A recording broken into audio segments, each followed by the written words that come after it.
एक बार एक बूढ़ी माँ को उसके बेटे ने एक वृद्ध आश्रम में ले जाकर छोड़ दिया।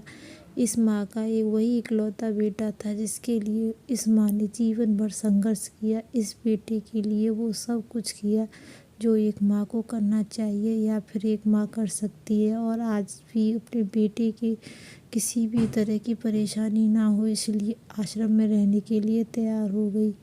वृद्धा आश्रम में रह रही माँ हमेशा अपने बेटे को याद करती, मगर बेटा केवल साल में एक बार उसको मिलने आता या फ़ोन कर बात कर लेता। कई साल बीत गए। वृद्धा आश्रम से बेटे को एक दिन फ़ोन आया। उन्होंने कहा, बेटा जल्दी से आश्रम आ जाओ, आपकी माँ की तबीयत सीरियस है। बेटा जब अपनी बीमार माँ के पास पहुँचा तो वो अपनी आखिरी सांसें गिन रही थी। बेटे ने अपनी माँ से उसकी आखिरी इच्छा पूछते हुए कहा, माँ मैं तुम्हारे लिए क्या कर सकता हूँ बताओ।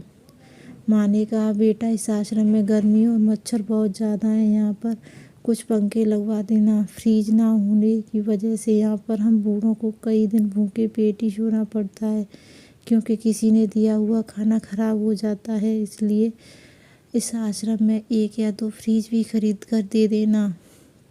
बेटे ने अपनी माँ की सारी बातें सुनी और अपनी माँ से पूछा, बेटा आपने इतने साल यहाँ पर निकाल दिए पर आपने कभी भी यह बातें मुझसे नहीं कहीं, और जब आपके पास टाइम नहीं बचा तब आप यह सब कह रही हैं, ऐसा क्यों? माँ ने बेटे को जवाब देते हुए कहा, बेटे मैंने गर्मी, भूख और पीड़ा सहन कर ली, लेकिन मुझे पता है जब तेरे बच्चे यहाँ तुझे छोड़कर जाएंगे तब तू यह सहन नहीं कर पाएगा। इसलिए तेरी सुविधा के लिए मैं तुझे ये सब लगाने के लिए कह रही हूँ। दोस्तों, माँ की यह आखिरी लाइनें किसी भी बेटा या बेटी की आंखें खोलने के लिए सक्षम है। इतिहास हमेशा अपने आप को दोहराता है। अगर आप चाहते हैं कि आपके साथ अच्छा व्यवहार हो तो आपको भी वैसा ही व्यवहार करना पड़ेगा।